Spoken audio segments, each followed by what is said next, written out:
Time's up, Admiral. Here it comes.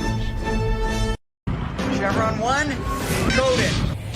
For my ally is the Force, and the powerful ally it is. Life creates it, makes it grow. You failed your task. I am a Jedi, like my father before me.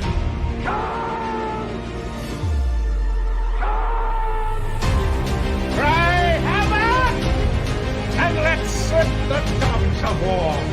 Chevron 2 encoded. Conan, what is best in life? Crush your enemies, see them driven before you, to hear the lamentation of your women. It's all in the reflexes. I'll also say that you're heavy into martial arts, Tai Chi and all that killer stuff. I suppose we have to register you as a lethal weapon. Chevron 3 encoded. And somebody ought to belt you in the mouth. But I won't. I won't. The hell I will. Chevron 4 encoded. Do you expect me to talk? No, Mr. Bond, I expect you to die. Chevron 5 encoded. You take the blue pill. The story ends. You wake up in your bed and believe whatever you want to. You take the red pill. You stay in Wonderland. And I show you how deep the rabbit hole goes. Chevron 6 encoded. Not for why you can, love boy. Great Scott. Back off, man. I'm a scientist. You shall not pass! I thought I'd die fighting side by side with an elf. What about side by side with a friend? A day may come when the courage of men fails, when we forsake our friends and break all bonds of fellowship. But it is not this day.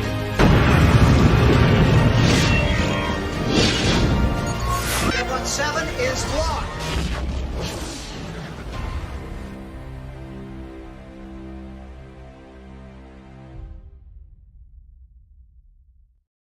Hail and howdy, everybody. Welcome back to Saturday Night Drive-In. I swear I can speak.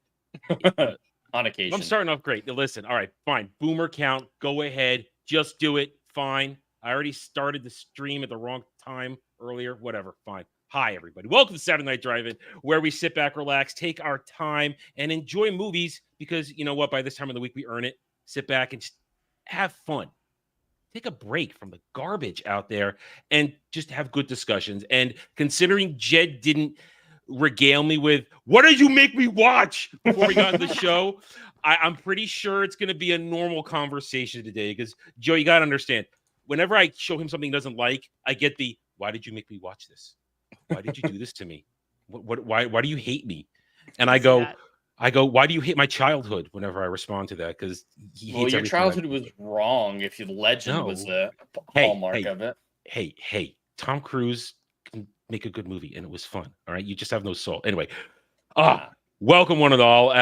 Jed, how are you doing this weekend? Oh, I'm doing great. I'm excited for the show because, like you said, we always need positivity. And after watching this week's Doctor Who episode, I needed to be on a show talking about something good here. And I'm excited to be joined by a close friend of mine, Joe Rosie, first time on this show. So I'm very excited to see what she has to think. And this is, like Adam predicted, a good experience for me. I did enjoy this movie quite a lot. Yes. There are some cringe aspects of it that we'll get into, but I'm a massive fan of Shakespeare. Taming of the Shrew is one that I'm not as familiar with as something like Much Ado About Nothing. I read it once. Or Henry V, but I really enjoyed this, so I'm excited to talk about it. Yeah, and as Jed said, welcome, Joe Rosie, first time on the show. Good to meet you. We're happy to have you here. How you doing? Thanks, Adam. I'm really excited to be here. This is actually one of my favorite movies. I am a child of the 90s, so I've seen this many, many times. So I'm actually, I know how old Jed is, so I'm like, but still flabbergasted. It's older than me, yeah. Yeah, it just a lot of turned things 25. are older than him. It turned 25 in earlier this year, I believe. Mm-hmm. And thing is, it holds up well. I mean, it is purely a 90s movie. It is very much a 90s movie. It's 1999, turn of the century. And when I watched it last night because I was up until all hours after Ballbusters. I can't go to sleep afterwards. I got to calm down. And, I turned on the critical eye and I watched it with the critical eye perspective, normal than just the normal, okay, sit back, relax, have a nice movie on. And I caught some things I didn't realize before. Maybe it's because pop culture influences, culture war. I don't know, but we'll get into it. So we're going to have some fun. So hail and howdy to the chat across both our channels. We hope you enjoy the show. Hit that like button. Links are all in the description below, and let's get on with it. All right, so this is, as we said, this is a Shakespearean adaptation. It's not a one-to-one, obviously, but they take the prime elements where you have Katrina, who needs to be brought to bear by another person so that her sister Bianca can date, in this sense, date, not marry. And that's kind of the bare bones of it. Everything else is shifted, of course, because we're dealing with high school. We're not dealing with married age people. We're not dealing with the intricacies of the 1500s in Shakespearean times. But for my sense, I always enjoy it because, as Jed, I love good Shakespeare. I enjoy it. This is one of those ones, Taming of the Shrew, that I think I read maybe once, a long time ago. I've seen other adaptations like Kiss Me, Kate with Harold Keel and all that stuff. But I still love a good Shakespearean adaptation because it reminds you that Shakespeare, 400-500 years ago, he freaking got it. He understood the human condition. And it's very interesting to see that these things carry over. And it's just, and you know what I like about this movie? It's just fun. It's just a fun movie that doesn't take itself too seriously. And it's good. So, Joe, since you are the guest, why don't you tell us about the first time you saw this and how your experiences with it? Golly, I definitely didn't see it in the theaters. I definitely was going to be one of those Friday nights. You go to Hollywood Video or Blockbuster and you grab, whatever came out that week. What's and Blockbuster? You have to explain this to Jed. He doesn't know what these things are.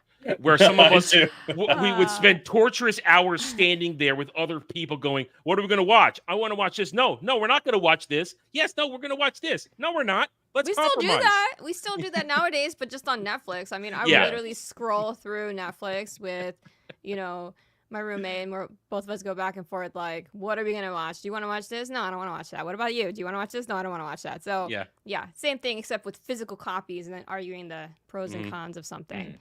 But yes, you also had the added pleasure of actually going somewhere. It felt like you were doing something. And then also getting that overpriced candy at the checkout line. Oh, man.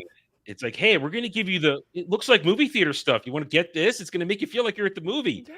But it's $1, $2 more than what I can get in the store. Yeah, but you want this, don't you? It comes in the special square packaging, just like the movies. Yeah. Yeah. I feel old again. Thanks. Yeah. Sorry. Well, I mean, it did turn 25, so that alone, I was like shocked that it is. But I remember this was very popular because at the time in the 90s, it had two major stars in it, and it was the girl from Alex Mack, and she will always be Alex Mack to me. She's got a really Romanian name, like something with an O-L-E, Mick something. I forgot her name off the top of my head. I got it right here. Larissa Olenek. Yes, I can never pronounce it. I just know Larissa, a.k.a. Alex Mack. So again, for Jed, who's not a child of the 90s, Alex Mack was a very popular TV show on Nickelodeon about a young girl who gets exposed to some chemical substance and then can morph into like liquid mercury and slide under doors and get that is a wild concept. Yeah, so it was a very popular show. So she was quite popular at the time. I think that was one of her first actual theatrical movies. And then, of course, we had Joseph Gordon-Levitt, who at the time was on Third Rock from the Sun, also very popular. So he's actually the most famous person on the cast. Julia Stiles was brand new, and so was Heath Ledger. This was actually his first American release. Really? This came out before the Jousting movie? Yeah. Really? Before Knight's Tale. Mm-hmm. Really? Huh. Yep. Okay.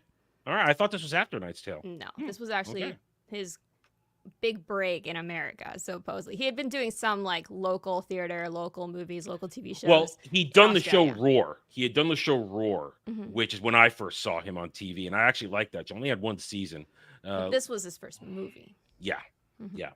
And it was, and I got to say, Jed, performances wise, everybody gives us a good solid performance throughout this whole thing. Oh, absolutely. They're able to blend the kind of ridiculousness of the scenario in this world. This world that they're inhabiting is bonkers, but it works so well, especially with their performances. Like I never felt like anything was out of place to them. Like this is just their reality. So their performances were perfect for all of that. A reality where teachers are just completely dicks to their students. I love that. I actually rewatched it last night too. And then I was like, I totally forgot. I remember the one I don't know if she's the principal, the vice principal, the one who's writing a love story and the turgid member and all that stuff right in front of her students. But I forgot how completely inappropriate the rest of the teachers were. But added an element of comedy there. Yeah. Daryl Mitchell going, get out, just get out. Just get out. Get out. Shut up. I hate you. Get out.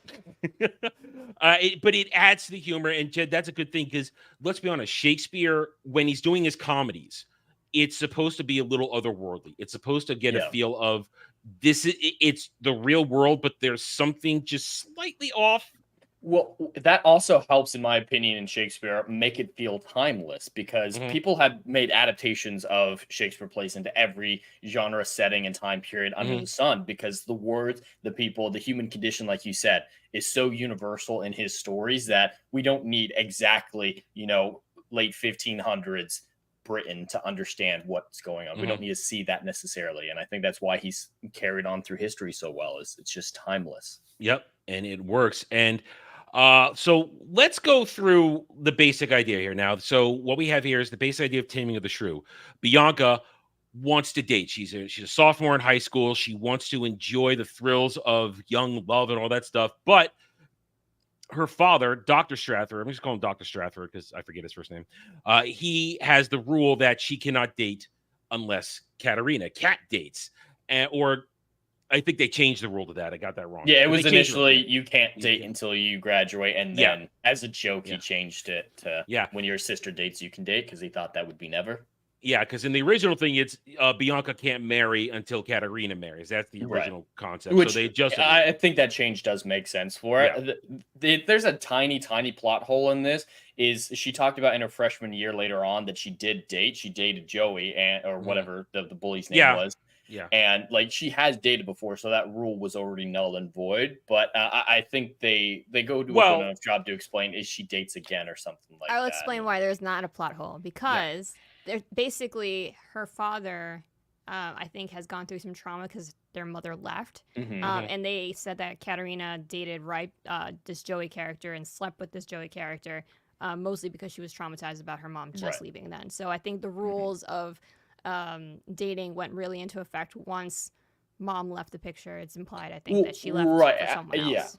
At that point, the rules getting instated made sense there. Even, his overprotectiveness actually made sense. It wasn't just comical for the sake of comical. I really like the wife leaving. But the mere fact that once your sister dates, you can date is ambiguous enough that it could cause a problem, but it still works in the context of the film. So yeah. And what it does, though, is the film does a really good job of having these characters immediately come to life in the first few minutes of the film as they're all introduced. The beautiful show don't tell of Kat, just as bitch on wheels, will do anything possible to just make sure get out of my way. Bianca, happy, popular, this and that. What is it? What's George Gordon-Levitt's name? Cameron, just the new guy, unaware what's going on, and then Patrick, the slightly outsider, doesn't give a shit, pushing against the rules. It all fits in well, and you see Joey, who is just so vain, so self-absorbed. He thinks he is God's gift to everything, even though we learn later he got a tiny little wing. So it is very instantaneous that I understand each of these characters, and a lot of it is show don't tell, Jed, as we always say. It gets the point across very easily, and then we roll into the natural thing. She wants to go this and that, and Bianca wants to go out, have the fun, this and that, and there's the setup and the payoff right away. The prom is on display with that early poster that Kat just rips down, and I like setup and payoff, Joe. I always love when they drop a little tidbit and we get the later point, and here we go. The prom is the end game of this, and it's teased throughout the whole thing because Kat keeps tearing down the posters. And we have now a way of knowing where the game is going. Everybody wants to have this prom in the end. Kat doesn't want to do it, and Bianca, of course, wants to eventually go. But at this point, she's her vain self. But, I mean, Jed, so with your first viewing of this, let's go into the discussion of the characters. I want to start with Bianca because she is the central part right here in the first. She's the catalyst for everything. I like her evolution throughout this, where it goes from when Cameron confronts her in the car after Bogey's party. Are you always this selfish? She is a selfish, vain creature in the beginning, right? Well, there's still depth to her, though, and that sets up, her turn later on in the movie. Like, she was never quite as bitchy as her friend was, and, she had a good balance. She was popular, but not one of the mean girls, so there was always that chance for redemption. So they had that sliver in her that, they built on for the rest of the movie. But, yeah, she was such a stereotypical popular girl that at first I was worried about her. I was thinking she was just going to be bland, uninteresting, like a two-dimensional character, but they really built off that what I deemed at first a shallow foundation into a great character arc. So I really appreciated having my expectations subverted in a correct way. Yeah, because Joe, when we go to Bogey's party and she gets there, and Cameron thought this was gonna be my thing. I'm gonna go there. We're gonna hang out, have a good time, and then she blows him off for Joey.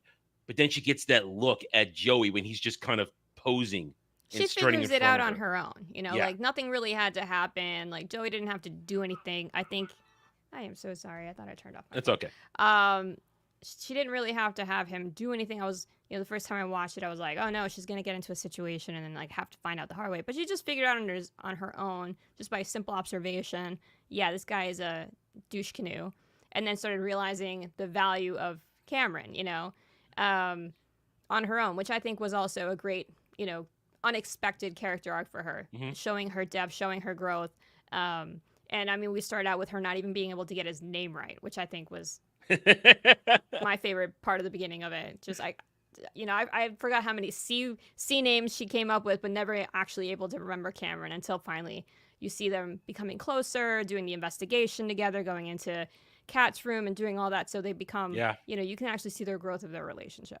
And that's kind of it. There's a lost art that you see in this movie. They took the time to have characters have meaningful interactions.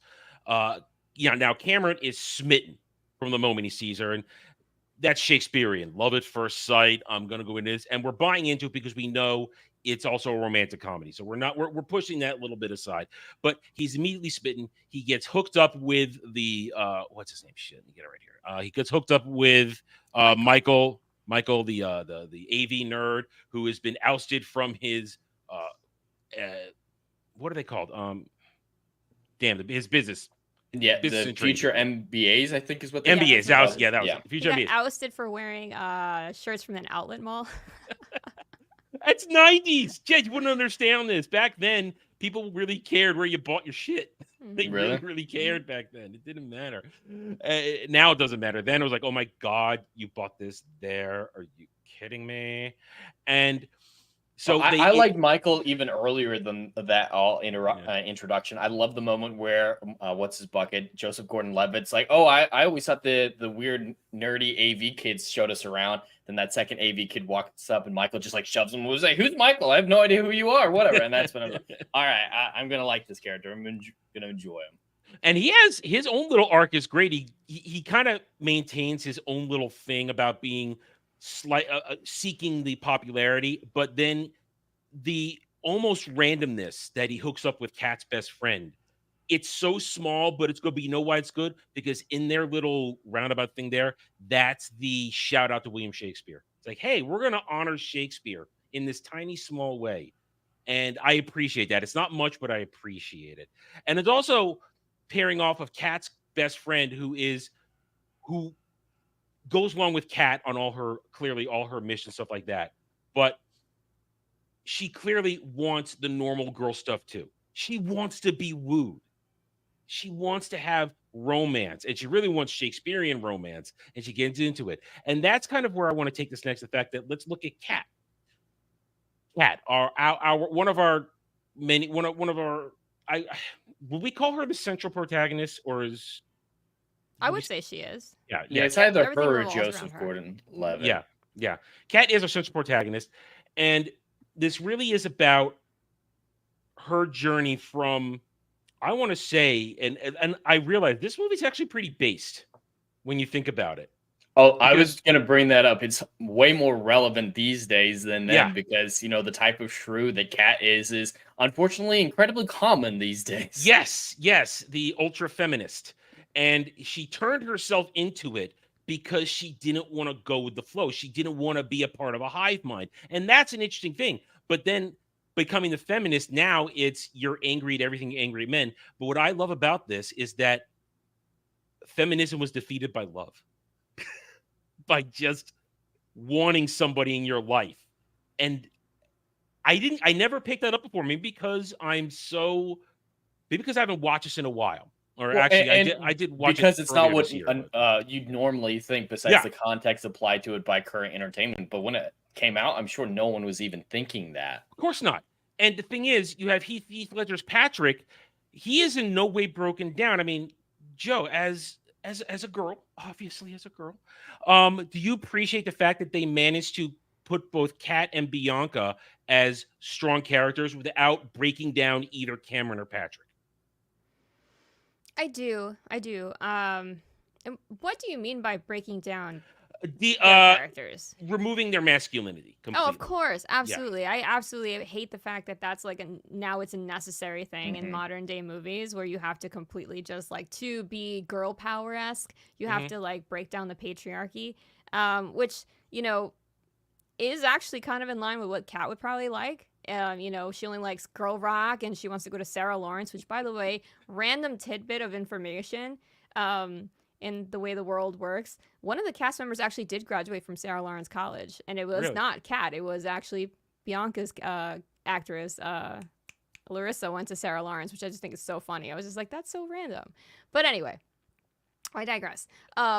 It's just she's so focused on hating men that she would love that. But yes, I do appreciate the fact that they let them stand on their own. They have their own strengths and their own character arcs. I love the fact that Patrick went from he's very similar and he mirrors Kat in that sense that they're both loners and they're both, have this, like, I don't want to say angry because I don't know if his deal is angry versus just, shut down. Disinterest. He's disinterested, just shut down from, letting people in. They both had the same kind of character arc where they both inadvertently let themselves into each other and grew from that. So I do love the fact that they let him stand as a strong character on his own.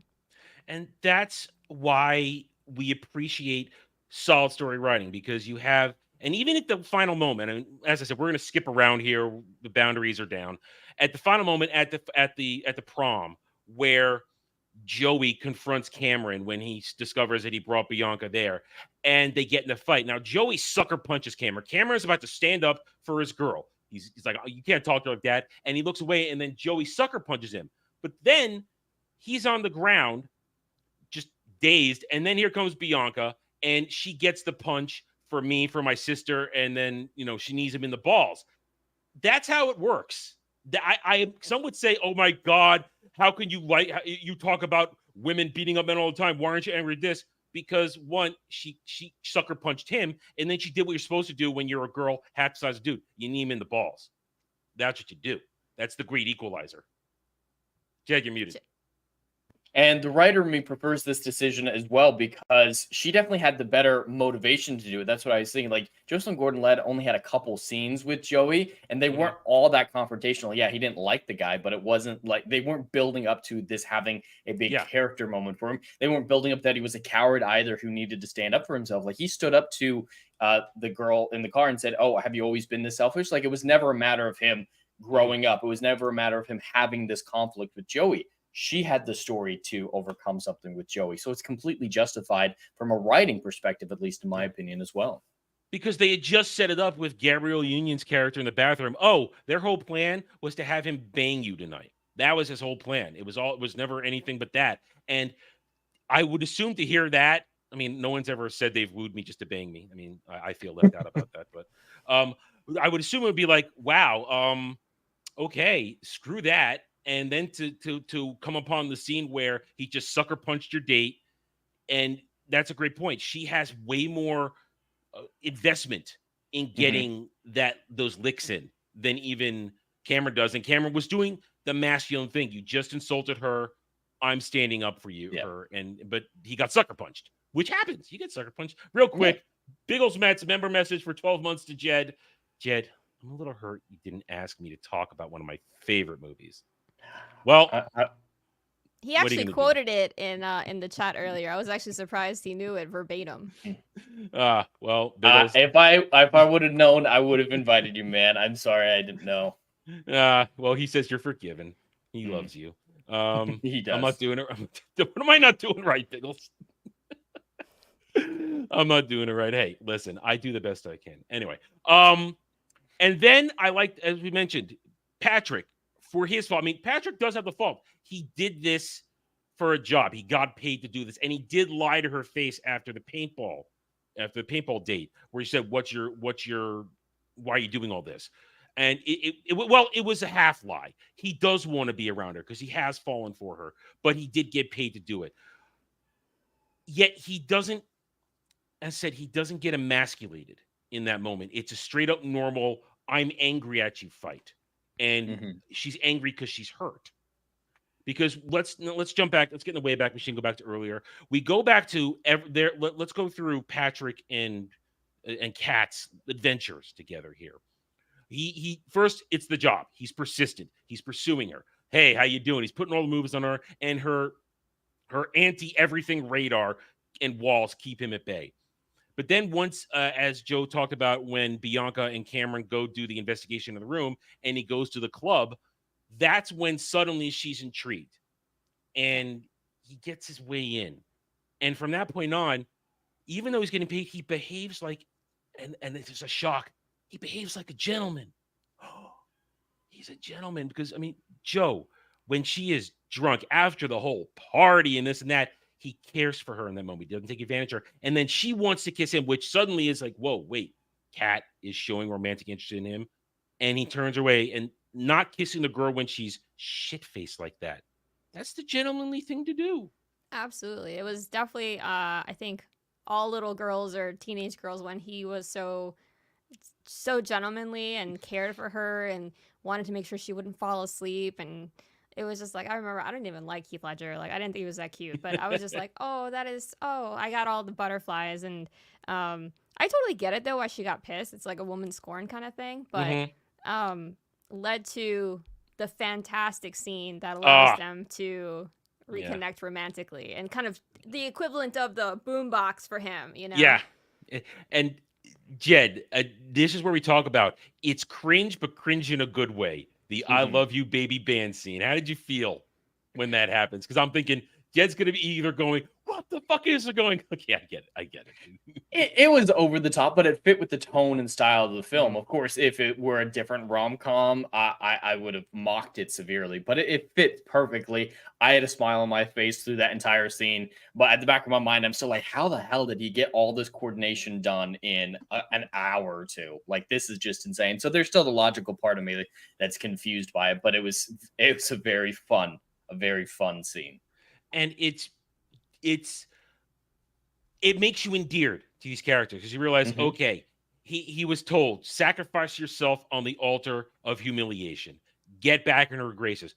And there's a lot of ways to do it, but when you go for the over-the-top move like that and the giant display, I mean, because that's only going to result in massive humiliation and also detention, which then leads to, once again, this is not something that you would see in modern day thing when Kat goes to break Patrick out of detention.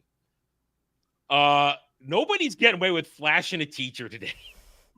No. That would end up in parent-teacher conferences, suspensions, all kinds of... They just let her walk out. They let her walk out of everything in the show. It's like, let her happen. Well, maybe they're at a certain point where they realize that, punishing her is not going to make a bit of difference, or they just gave up on her. Yeah. And it's just, that's the Shakespeare fantastical, I would even say fayness of it, because Shakespeare always delves into the world of the fae, the fairies, and all that. There's certain over the top, it's not really happening. It is happening, and it just feels fun. And that's the general humor of this movie. And I want to lay in fact that the humor, the pacing, everything, it goes nicely. There's only 1 hour, 37 minutes. That's it. I mean, Jed, we often talk about movies where we enjoy it, but they could have cut stuff out. I wouldn't cut anything out of this movie. No, it's incredibly tight. Every scene, I would say, has value for character motivations, if nothing else. So to make this film this short was a feat, especially considering the massive amount of source material. So yeah, I think they did a great job with the pacing. I think it also works because they kept it, as I said, in this tight little window where he's leading up to prom, as opposed to the actual play where marriage actually happens and time passes, where the original characters go off, and the whole taming of the shrew is a completely different way. And I like, let's talk about it for a second. The actual taming of the shrew in this, it's sort of a, not so much, because in the actual play, it's sort of, Katrina has to be broken down, literally turned into a subservient person, because she's that so would not work horrible in modern society very well. Yeah, even back then, we would have been like, what are we doing here? Why that we don't want to see this in the movie. But in this one, it's more along the lines of, we're taming the shrew by returning her to a more normal perspective on life. We're bringing her back away from her rejection of things, understanding you don't have to reject the world completely. You can have your opinion. You could say, I don't want to be a part of the hive mind, but you don't have to do it on principle, because in the leading up to the prom, when Kat and her friend are talking about, we're not going to go, her friend goes, oh yes, we're making a statement. Oh, like we've never done that before. And it's you can make your statements, but still be a part of life. And Kat, and this is where I want to go with the next part, because I'm going to tell you my actual favorite character in this movie. It's not Patrick. It's not Kat. It's not Bianca. It's not Cameron. My favorite character is Dr. Stratford. He's great. He's a good dad. He's a good dad. He's a little over the top, but for good reason. I love when he makes Bianca wear the belly. And that's the thing. Larry Miller is one of those great insert comedians at the time in these movies for the 90s, where you could put him in there and he'd give you the straight face comedy. He's not going to make a big scene or thing, but it's that I'm going to dead face comedy you, and he pulls it off. And everything he does in the movie, he steals every scene he's in from me. Every scene. Go ahead. My favorite joke of him is when he just opens the door for Jimmy. Jimmy says this, and he just shuts the door. Just his face was perfect. Looks at him. Didn't even need to say a single word, and the comedy was phenomenal. And when Cameron picks her up, I know all the cops in this town. I know all the cops. But Dr. Stratford, and I feel it's so weird that I have to bring this up, that a good dad is so important to see in this. Listen, as you said, is it over the top? Yes. And they make it clear for him why it's over the top. Joe, you brought it before, because his wife left him in such a horrible manner. That would scar a dude. He's left with two young daughters, one at the time 14, the other one clearly, I would say, if mine is 11, because they're about 3 years apart. If she's a sophomore and she's a senior, 2-3 years apart. So two young daughters, both on the verge of puberty. For a single dad, that's a scary thing. And he's a dad what's it called? Gynecologist.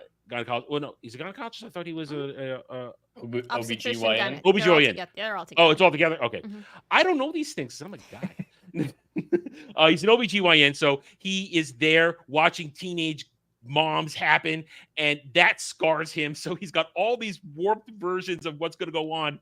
He's talking about all the jokes are great about, oh, you're all going to catch this, you're going to catch that. That's how it happens. You're all gyrating here and there, but it's done with solid, smart humor, Jed, and I think that's why it works. It's smart humor. It's not stupid humor, and it makes us laugh.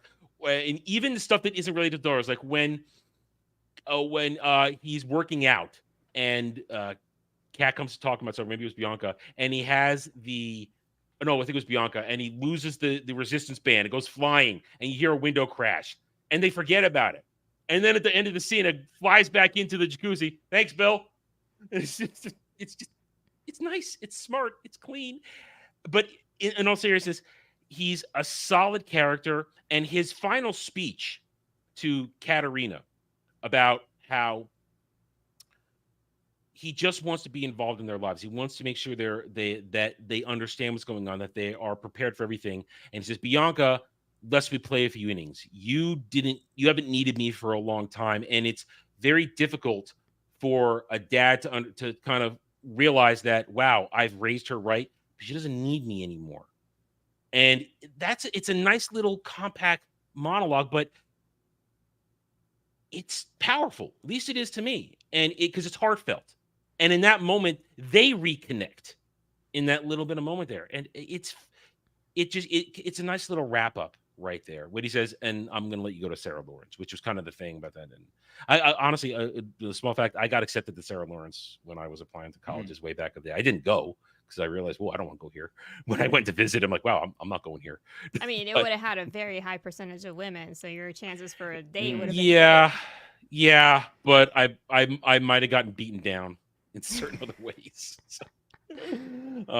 But still, it's a nice little moment there, and that's why I like Dr. Stratford as a character, because he's a constant, but he makes sense in it all, and he doesn't give, and he only gives in the natural way. I mean, you guys appreciate the way he gives up in the end when he realizes he did his job as a good dad. Mm-hmm. He raised good daughters who could, like Joe said, Bianca figures things out for herself. Kat is strong on her own and can fend for herself. All right, let's see where to go next. You know, I do want to say, going back to Dr. Stratford's comedy, it's so different and it's so effortless, and so like it doesn't jar you out of the moment, unlike a lot of modern day movies with like Will Ferrell, where it's just stupid and annoying. So I like the fact that it's still what I consider slapstick comedy, like with that scene with the rubber band thing, and you know, just some of the things he says. Bagels is quoting it, you know, about, you know, what that 15-year-old said to him, you know. It doesn't take away from the story. It doesn't pull you out of the moment, and I appreciate it a lot. And that's good writing too. And like we talked before, the writing, it's a tight movie. Every scene moves along, and every character discussion moves along. I want to go back to how Cameron and Bianca interact. It goes from smitten guy to he jettisons that for the car conversation. He just flat out says, "Are you this selfish? Were you always this selfish? This and that." And back to performances too. Everybody gives a solid performance. The emoting, they have more than one expression. It's not just okay. No, you can see when Cameron says to Bianca, "Were you always the selfish?" The shock on her face is, oh, he actually just said that to me, but I'm not angry. It's more shock and self-awareness than anger. You could see it in the emoting and realizing, okay, this guy cares about me. He's not simply putting the moves on me to get me into bed. And he has actually been listening to what I'm saying, because then later on when they're doing the French, she's actually more fluent than he is. And she asks him, "Why haven't you asked me out yet? What's wrong with you?" And she just walks away, and he just goes, "Shit," in French. She's married, but she goes, "Shit." The exchanges work. And then every exchange between Patrick and Kat, I mean, Jed, we haven't really talked about Patrick much, so I guess this is the way to get into that. As our secondary protagonist, who is the love interest of Kat, how do you feel about Patrick overall as a character, his portrayal throughout the whole thing? That's Heath Ledger, correct? Yes. Okay. Yeah, no, his performance is great, because I really like how he said it throughout the film. Like, we just hear all these gossip rumors about him, and they built up in their head that he is this horrible human being. Of course, any, you know, adult in the scenario would realize, hey, if he actually did all these things, he wouldn't be allowed to be at high school right now. He'd be in juvie or jail forever. And so, like, there is a matter of logic and, you know, teenagers exaggerating things, but he feeds into it. Similar to how Kat doesn't care what people think, or at least the way she says she doesn't. I believe he truly doesn't. Like, there's a little bit of a dichotomy there. She puts on this air of not caring, and that makes her, you know, obtuse, but she actually does care. And this is a whole back and forth with her. But what's his bucket? Patrick really just doesn't care. He knows that he has this reputation, and he's just. And the lines prove it when just after Joey when they manipulate Joey to give him money to go date Kat, and then they go to see him in the welding shop. He goes about Bianca. What is this girl? What does she have? Beer flavored nipples? And it's and he gives no shits that he just said that. And as Bill just said it, and Joe just mentioned in the chat, where when Cameron first approached him, just takes the drill and goes through the French book. He's like, that's borderline assault, but he doesn't care. He doesn't care. But and the reality is, he's not this super badass, crazy person everybody thinks he is. He lived in Australia with his mom, and then he spent time with his grandfather while he was ill. None of it's true. And because there's that one scene when I think it's after the paintball date, where Kat and Patrick are walking back to her house. They're exchanging, is this true or is that true? And every time she asks him something, it essentially isn't true. But the one thing he asks her actually is true. What about when you kick the guy in the balls? Well, that is true. And we had that reference in the movie where, oh, good news, the testicle descent surgery actually was successful. But then it says, well, he groped me in line. It was a great aside. And that conversation, like you're talking about, disproving everything, I kind of feel like there's a missed opportunity for a joke there. It's just like how she had one true thing and all this mire of lies. I really wish the duck thing would have been true. And he just said, I was really hungry, man. Like the duck one should have been true. All the others, of course, were fanciful, but it's like, yeah. Porn career. And this is literally dawn of the internet as we know it. I mean, the internet's only been as we barely know it for about 4 or 5 years at this point. They're still running with always exist. God damn it, I hate you. You gotta do this to me every time. I gotta get those in every once in a while, Joe. Yeah. That's what I'm here for. I'm old as dirt. Yay. Anyway. Yeah, he's Adam as in Adam and Eve. We go with that a lot. Yeah, I'm old. Thanks, Jed.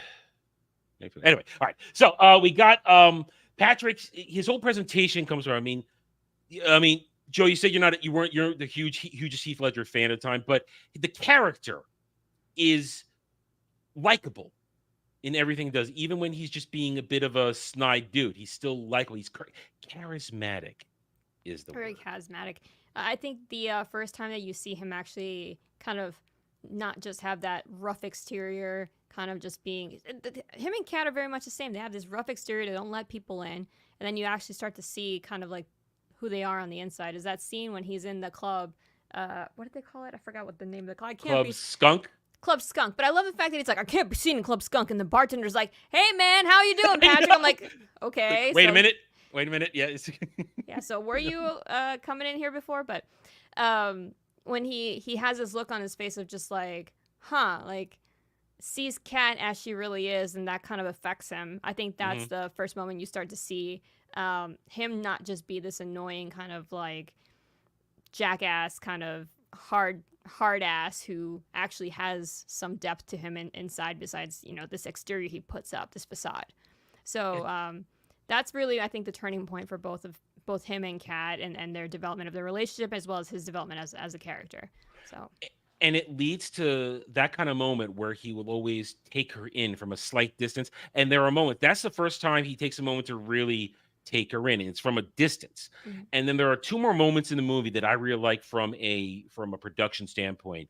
The second one is after they've had it's after Bogey's party and she's pissed at him and he's watching her and he sees her in the music store with the Fender, and that moment, and he's just watching her, and I don't take it as reconnaissance. I take it as I'm trying to figure her out. I'm trying to understand why she's angry at me and a way to get back under her graces. And he's slowly there watching her, and she senses him after he's gone. Then look around, she could have sensed him. But then later, one of my favorite moments is after they've given him more of the research, when he goes in the bookstore and she's looking at the books and the camera's following him, watching her through the stacks. The camera work of that, it just really stands out at me. And then he turns the corner and there she is, and he just puts on the charm, and then she just pushes right back. And it's great back and forth. And that, to me, that's the best thing. When you have I don't want to say antagonistic relationship, but when you have a heavily flirty relationship where they're both trying to get a certain level of dominance. I love back and forth like it. It takes you back to good old-fashioned Star Wars, Empire Strikes Back, when Han and Leia are constantly barbering with each other. That's what this feels like to me, and I think that's why I enjoy their relationship, because it reminds me of Empire Strikes Back kind of Han and Leia relationship, where they both want this, but for certain reasons, they're both not allowing it to happen. I mean, for him, he's still kind of, I think Patrick's still on the fence of, oh, I'm doing this for the job. For her, it's, oh, wow, somebody has gotten through my carefully set defenses. And I don't like the fact that, one, I opened up and got rejected, even though he was a perfect gentleman. But then the fact that I opened up, and that's not supposed to happen. I'm supposed to reject all this stuff. I'm not supposed to get into it. And then it slowly comes together. And then it takes, as we talked about, a giant, brash moment of foolishness for the walls to completely come down and for them to have a time together and for both of them to do just extremely stupid shit for the other one. And that's why the flashing, even though we talked, it's just wildly crazy moment. It's a balancing thing. He did something outrageous. She did something outrageous. And they're back on level playing field, but they need to, that's why they work. They need to be on that level playing field because that's where their relationship works and they understand it. And that's why I love their final moment together in the movie when we can't not talk about the poem. Listen, Jed knows this. The chat knows this. Joe, you know this. I am a massive softie for sappy romantic shit. That shit gets me in these movies. I like it. And for her to do that, for her to do the massive romantic gesture, one, it's a little subversion of expectation, and I'm okay with it because he's done the romantic stuff already. And for her to do that thing right there, but it's the complete acceptance of Kat of saying, I am tired of what I've become. And to list the things I hate about you that turn into the things I love about you, it just works. So how do you guys feel about the poem? Joe, you can go first. Well, one of my favorite things is that Julia Stiles, which I think this was also one of her first movies, she hadn't been an established actress at the time. Mm-hmm. Those were real tears, and she did that in one take. So that was really? Actual real emotion. Yes. Wow, that's good. Yeah, and the theory behind this is that a lot of people don't know this, but she was dating Joseph Gordon-Levitt at the time while they were on set, and they broke up. So, rumor has it that she channeled that breakup or that emotion from her real relationship with Joseph, and used that in that scene to actually kind of cry and feel those emotions. And apparently the director actually said that was also made him cry, and he was trying not to choke up while they were doing it on set. And they just did it the first take. They did it, they nailed it, and they were done. And so you feel it. And you definitely feel it. I remember the first time I watched it, I was like, damn. Like, I wasn't expecting that. It was definitely, I love sappy romance too. I grew up reading romance novels and loving romantic comedies. And, to me, that was definitely a kick in the feels and loved it. She ran out of the room crying, and I was like, they're going to get together. It's going to be great. I love it. I feel it. It's going to be love. And it was. So, yeah. And I mean, Jed, from a production standpoint, a writing standpoint, it nails the mark in one take. I didn't know that. I did not know that. Yeah, no, that's a great addition to the story, the behind the scenes news. But I'm not very good with poetry. I've never really read it. Me neither. Besides the sonnets of Shakespeare or written it, so I can't speak of the quality of the poem writing. I do feel like, at least from me personally, from a subjective standpoint, it all would come down to the performance for me, because the words themselves would come across very cringe to me if it had a different person delivering them in that moment with that emotion. But her delivery makes it perfect. It really rescued what could have been a cringe scene for me. Like, I would have rolled my eyes so hard if she hadn't done that good of a job, or someone else did, because that poem was a little weird, but it fit. That's the thing, is it was exactly what they needed to do with the performance. That was exceptional. One of the greatest moments in the film, definitely one of the greatest performances in the film. So it really just came down to her. Like Joe's story illustrates, it was all about the performance that made that scene work, because that I don't know if this movie would have worked without that scene, because people would have enjoyed it, but then the title wouldn't have been as impactful. And I have heard about this scene before. It's one of the few things I knew about. So it really made this film into what it is. I mean, I've seen this movie many times over the years, and it is one of those movies I'll watch for a company movie. I'll be doing something else, grinding on a game, doing something else. I'll put it on because it's a nice companion, and you'll stop and watch that scene because now we know Julia Stiles, she nails it. That is full emotion, and that's good acting. And the cracking in the middle of it, I get that feeling right here. It's like, oh man.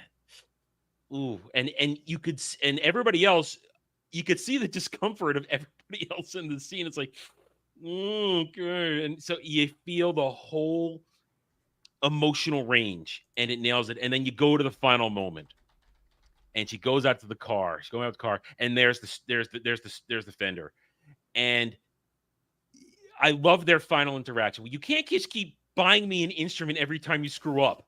well, there's drums, there's keyboards, there's tambourines, and then they go. I love that line. Right before he said it, I said, "Well, there's always drums," and then that's what he said. So, yeah, I really enjoyed that joke. And then and you know what I like is this is a love story, it's a romantic comedy, but they never actually said "I love you." They never actually said that, and that's why even though this is Shakespearean fantastical, it feels a little more real because this is the beginning of their relationship. It's also a high school romance, Exactly. Like, we're not getting too heavy here. Yeah, she's going to go tried to be more realistic in this fanciful reality, and I do appreciate that. She's about to go off to the other side of the country. He's likely to follow her, considering his behavioral patterns in the movie. He's very likely to follow her because I'm sure he can find mechanic work. That seems to be what he's into, welding, shit like that. I'm sure he can find a job there. So it feels like they're going to move in that direction. Helpful power couch. And even with Cameron and Bianca, they just started the relationship. They're sophomores. It's not as though they're saying, I love you, I love this. It's just, okay, we're keeping this grounded in that sense. And I appreciate that. This isn't a fantasy movie, a science fiction movie where powerful love is part of the major story. No, this is, well, it's Shakespearean. It's still a moment of we're keeping this real. And right there, this is the beginning of their relationship. And I like the positivity of it. Oh, they're going to give it a shot. They're going to go forward with it. And they are aware he's going to fuck up. She's going to fuck up. But there's the joke of, I'll just buy another instrument. Or they're at that point where they're on the same level, but they've met to a certain extent. They've melded. And it makes it just a nice, tight ending. Like we said, it's a well-written movie, a nice, tight movie. And it gets us to a realistic ending, even though it's Shakespearean, and Shakespearean endings are sometimes wild and crazy and over the top. And there we go. So we like to usually talk soundtrack at this point. It's just a greatest hits of the 90s. That's all it is. I was shocked when it started, and I'm like, I totally had forgotten that Space Cadet, that the beginning song, the entry song was Bare Naked Ladies. I was like, I can't believe that. This is such an iconic song for the 90s, and this was actually how the movie starts. Yep. And it's so usually we talk about does the soundtrack elevate? The soundtrack is just perfect because it's 90s. They slot in the proper 90s song or remixes or covers of songs that came before in the right moments, and it just fits the scene. So, I mean, Jed, you want to throw any 2 cents in that? No, nothing specific. I mean, it doesn't seem like the film had a particular original soundtrack, but it didn't need it. So it was what the film needed, but didn't necessarily elevate it, I'd say, or like particularly memorable. But. Yeah, exactly. So with that said, any final thoughts? I Joe, will say with the music though, watching it back 25 years later, it does have the element of those member berries. So like, yes, that's cool. Yes, like yes. So those of us who were there was like, yep, I remember that. Oh, that was a thing. Yeah. So I did. So like Joe, that. as our guest, you can give your final thoughts on the movie. I love the movie. I love the fact that this was actually the beginning of a lot of very famous actors' careers, and you get all those stories behind that. There's the element of Heath Ledger. You get that kick in the feels too because he's no longer with us. So there's that. And I don't know if you know this about, since we just mentioned the movie. The music. This was actually the reason that Julia Stiles got that dancing movie. I forgot what it's called, but the one where she's dancing with a basketball guy. I don't know what it is. Another very popular 90s movie. That scene that she did with on the table, that was her audition pretty much. They saw her do that, and they cast her in a movie because that was all original dancing. Paula Abdul was actually supposed to choreograph her dance, and she declined it. She's like, oh no, I can dance. Let me look that up real quick. I'm just curious. What is that Julia Stiles movie? Biggles, you're a huge fan. You've got to know. Save the Last Dance. Save the Last Dance. Yes, there we go. That one. So that was actually how she ended up getting cast for that. Interesting. So yeah, I think it's really cool how it's like I was saying, you get all those member berries. It just brings me back to my childhood. I love rewatching it. I also love to, if it's on. I actually watched this recently on a plane. Sometimes you get the latest movies, the Marvel movies that are out, the Fast and the Furious movies that are out are absolute trash. Can't get through 20 minutes of them before wanting to just. But it's family. Turn it off. There's I one always go back Fast and Furious movie. One good Fast and Furious movie. The first one. That's it. Yeah. Yep. Actually makes some sense. Yeah, but I love the first one. I actually have watched that one so many times I can quote it. But yeah, I have very fond memories. I really recently watched this on a plane ride. It's just like you said, it's something to put on that you're very comfortable with, that makes you just happy, you know? Yeah. So I love this movie very much. Yeah. Ed, final thoughts. Well, as the chat knows and Adam knows, I can't ever go an entire stream without criticizing something. It's a flaw in me. But there were a few moments where I'd say this film struggled with segues. And it happens a few times in minor ways, but I'd say the biggest example of it is that conversation we actually mentioned earlier, right after the paintball scene outside of her house. The beginning part of it was great when they're just like discounting each other's greatest rumors, but there wasn't much of a segue from, hey, do you want to go to prom with me, to, oh my God, you're hiding something. It was just like 2 seconds. Like the transition I'll give you that. happening is fine. Like her getting upset about it in the end, 100% believable because of who she is. It's just that needed a moment to breathe before it happened. It was on a dime. And as Abed always says, those moments, the ridiculous situations that descend into heavy-handed drama for the illusion of story. And that's definitely what I felt with this one. They just needed a reason to fight, so let's just make it happen without really putting in the effort. And then the cigarette was just like the added part to throw her anger. Yeah, because he never even struggled with it before. Like if they'd set that up a little bit better, like he was really working hard to quit, or like he'd almost take it out in moments of stress.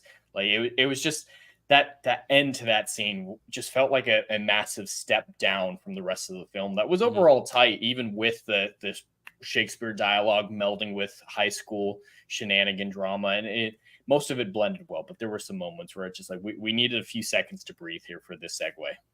I can give you that. I can see it, and I understand exactly what you're saying. For that moment, I'm always going, she's overreacting just a little bit. I mean, yes, he is lying to her, but he is also telling the truth, whereas he wants to spend time with her. But he asked once, and she's like, "Why are you pushing this so hard?" Like, it's been 5 seconds. He hasn't pushed yet. If he had pushed, we just needed a few more seconds. Yeah. I mean, it would make sense. It's prom. It's a couple seconds away. It's going to happen any day now. It's the time to ask. You don't delay that shit. Trust me, you don't delay that shit. And to have her freak out like that you're right. It's jarring. It was, and I know this is your favorite thing. It was coincidental. They made it happen so that they could spur to the final moment of the movie, but the movie recovers in the third act. Yeah, absolutely. With that final scene. I will say, in the defense of the movie or the writer, I think that she also had so much change so fast that I think that it was also kind of a struggle for her not to, put up a little bit of a resistance. Okay. That's my thoughts on why that was that way. I actually identify quite a bit with Kat. Believe it or not, I was a lot like her in high school. I hated everyone, and I did not go to prom, and I was a feminist, and so I totally get her character, and then also how hard it is to actually accept the change, and and she's still clinging to that. Well, why do we have to do what the hive mind wants to do? Yeah. So maybe her reacting that way makes total sense. Totally on board with her reacting that way. This is why it's good to have, a perspective that isn't man for this type of situation, because that didn't occur to us at all in our brief exchange. Like, wait a minute. Okay, that makes sense. Put it that way. So I can see that too. So there you go, Jed. I didn't have to fight with you over that this time. Anyway, as for how I feel, as I said, this is a fun movie for me. I've pretty much enjoyed it ever since I watched it.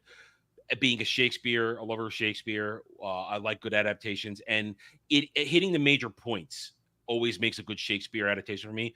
But as I said earlier, realizing last night or I guess technically early this morning when I was watching it, it's actually really based, and it is discounting and dumping unknowingly, because this is literally 25 years ago, dumping on everything we are trying to push back against today in the pop culture war and the culture war, that you don't need to emasculate men to raise up women, that you can have a strong female character but still have her be feminine, because throughout this whole thing, Kat and Bianca are both still very feminine throughout this whole movie.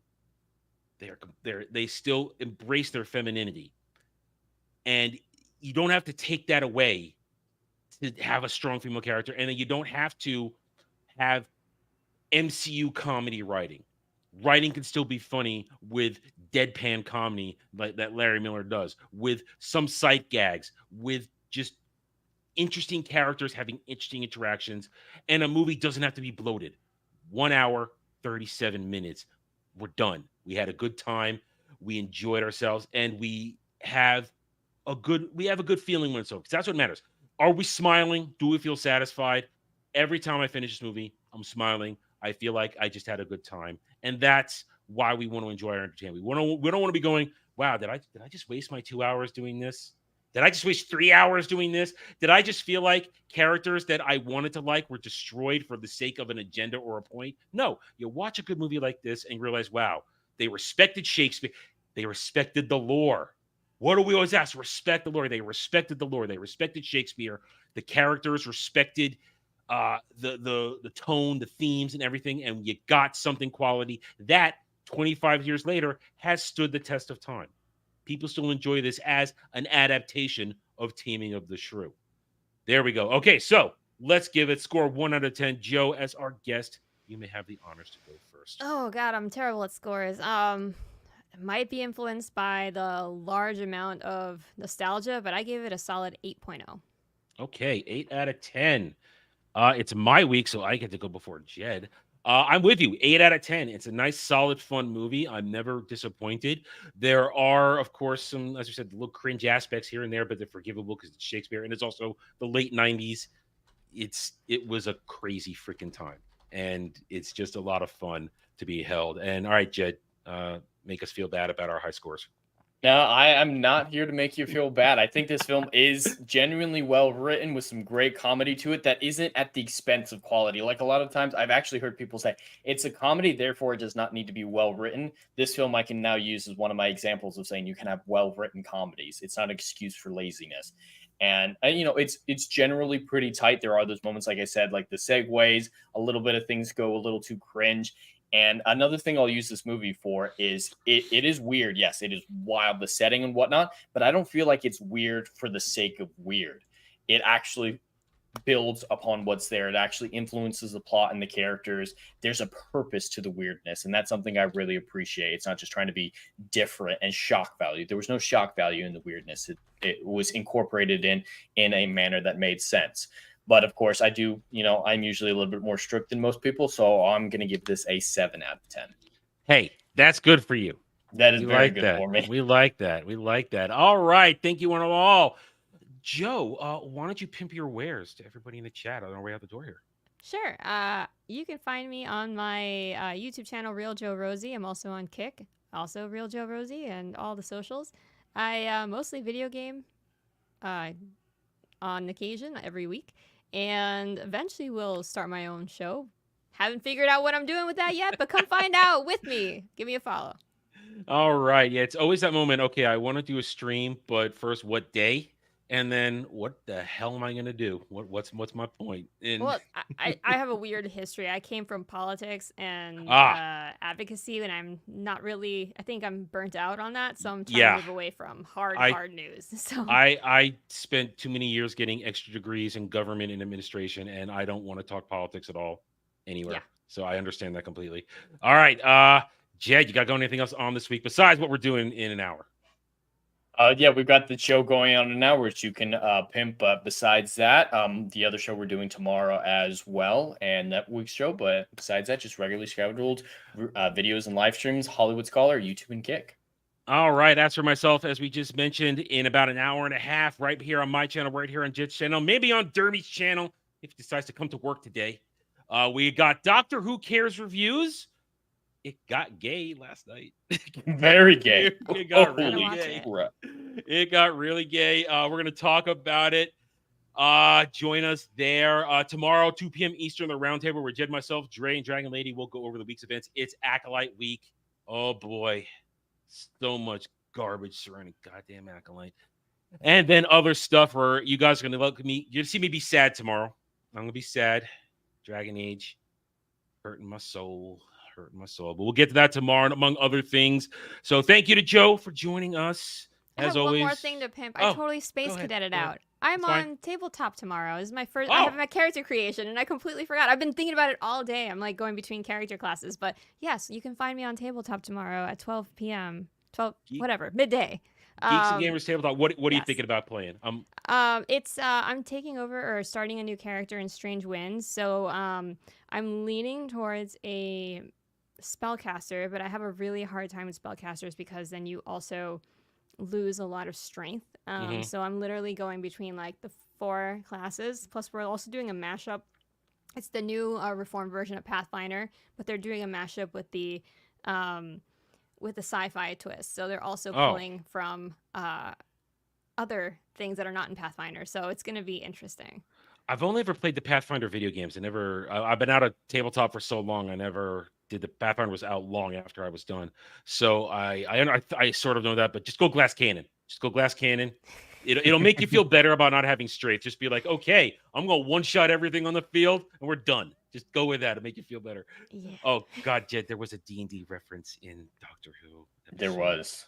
It was roll for perception. Yes, and for those in the chat, it's roll for perception of figuring out someone's gay. So it's a gaydar. Roll for gaydar, basically. I know. Join us an hour and a half for doing that. Anyway, so thanks to Joe for being here today. Thanks to Jed. Thanks to everybody in the chat. We appreciate each and every one of you. Hit that like button. Subscribe to everybody's channels. Oh, yeah. Yeah, it's Jed's choice. Go ahead. Sorry. I got into the rhythm of it. Go. All right. So next week at this same time for Saturday Drive-In on both my channel and the Renaissance Nerds channel, we will be watching a film that isn't like anything we've done before. It's not just to nerd about how much we love it or, someone watching it for the first time being in disagreement about that love.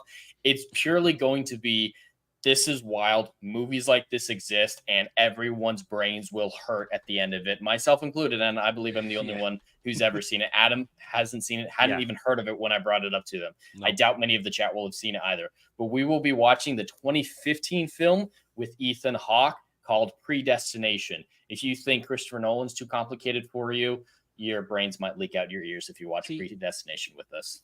Generally said he already told me what the time travel rules are like in that, and I'm already unhappy because I have certain beliefs on how time travel works when doing stuff, and I don't like it.